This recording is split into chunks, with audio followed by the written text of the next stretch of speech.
اعوذ باللہ من الشیطان الرجیم بسم اللہ الرحمن الرحیم۔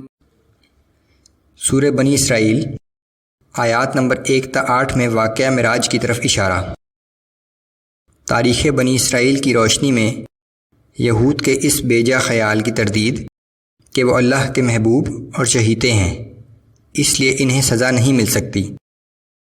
یہود نے 2 دفعہ اللہ سے بغاوت کی اور دونوں دفعہ سخت سزا پائی۔ اللہ کی طرف سے انتباہ کہ اگر پھر اسی طرح کرو گے تو پھر سزا پاؤ گے۔ اعوذ باللہ من الشیطان الرجیم بسم اللہ الرحمن الرحیم۔ سبحان الذي أسرى بعبده ليلا من المسجد الحرام إلى المسجد الأقصى الذي باركنا حوله لنريه من آياتنا۔ ہر عیب سے پاک ہے وہ ذات جو رات کے ایک حصے میں اپنے بندے کو مسجد الحرام سے بہت دور کی اس مسجد تک لے گئی جس کے ارد گرد ہم نے بہت سی برکتیں رکھی ہیں تاکہ ہم اسے اپنی کچھ نشانیاں دکھائیں۔ واقعہ معراج کی طرف اشارہ جب رسول پاک صلی اللہ علیہ وسلم کو پہلے مرحلے میں مسجد الحرام سے بیت المقدس تک لے جایا گیا تھا۔ انه هو السمیع البصیر۔ بلا شبہ وہ سب کچھ سننے والا، سب کچھ دیکھنے والا ہے۔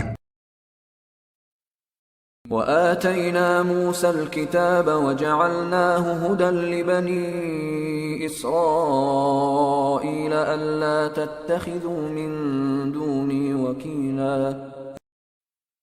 اور ہم نے موسیٰ علیہ السلام کو کتاب یعنی تورات عطا کی تھی، اور ہم نے اس کتاب کو بنی اسرائیل کے لیے ہدایت کا ذریعہ بنایا تھا، اور انہیں حکم دیا تھا کہ ہمارے سوا کسی اور کو اپنا کارساز نہ ٹھہرا لینا۔ ذریة من حملنا مع نوح انه كان عبدا شکورا۔ اے بنی اسرائیل، تم ان لوگوں کی اولاد ہو جنہیں ہم نے نوح علیہ السلام کے ساتھ کشتی پر سوار کیا تھا، اور بے شک نوح علیہ السلام ہمارا ایک شکر گزار بندہ تھا۔ سو اے بنی اسرائیل، نوح علیہ السلام کی اولاد ہونے کے ناطے تم بھی اللہ کے شکر گزار اور فرما بردار بندے بن جاؤ۔ وَقَضَيْنَا إِلَى بَنِي إِسْرَائِيلَ فِي الْكِتَابِ لَتُفْسِدُنَّ فِي الْأَرْضِ مَرَّتَيْنِ وَلَتَعْلُنَّ عُلُوًّا كَبِيرًا۔ اور ہم نے کتاب میں بنی اسرائیل کو بتا دیا تھا کہ تم زمین میں 2 دفعہ فساد برپا کرو گے اور بڑی سخت سرکشی دکھاؤ گے۔ غیب کا علم صرف اللہ ہی کو ہے، یہ غیب کی ہی خبر تھی کہ مستقبل میں بنی اسرائیل 2 دفعہ فساد برپا کریں گے۔ فَإِذَا جَاءَ وَعْدُ أُولَاهُمَا بَعَثْنَا عَلَيْكُمْ عِبَادًا لَنَا أُولِي بَأْسٍ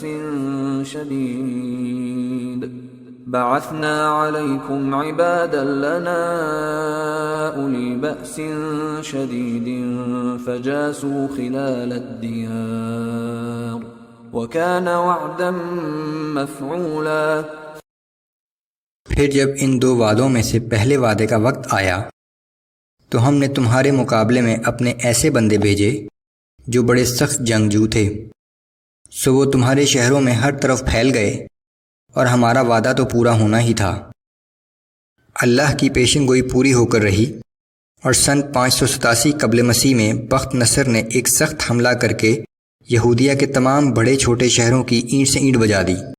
یروشلم اور ہیکل سلیمانی کو اس طرح پیوند خاک کیا کہ اس کی ایک دیوار بھی اپنی جگہ کھڑی نہ رہی۔ ثم رددنا لكم الكرة عليهم وأمددناكم بأموال وبنين وجعلناكم أكثر نفيرا۔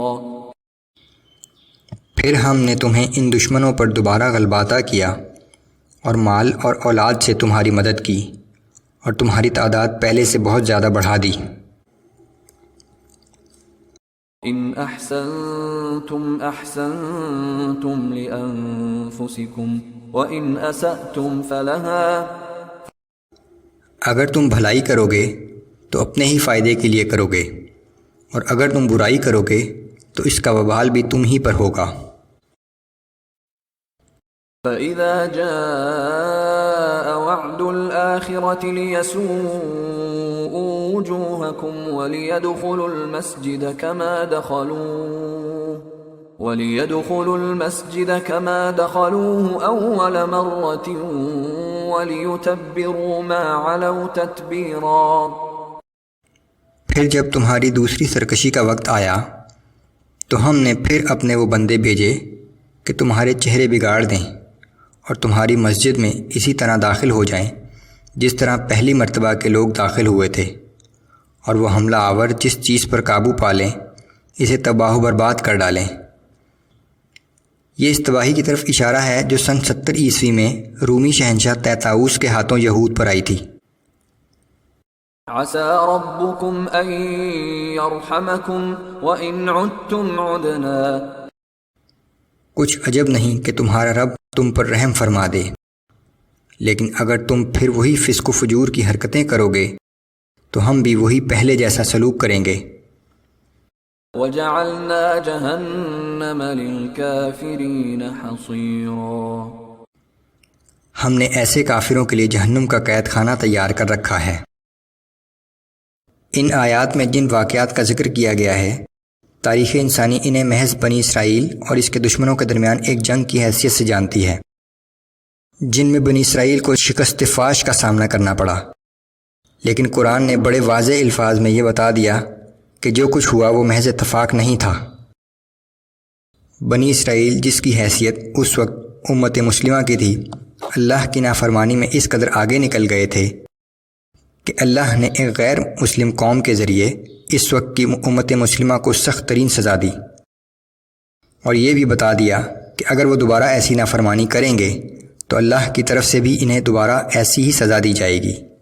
یہ واقعات موجودہ امت مسلمہ کے لیے بھی لمحہ فکریہ ہیں کہ اللہ کی سنت تبدیل نہیں ہوتی۔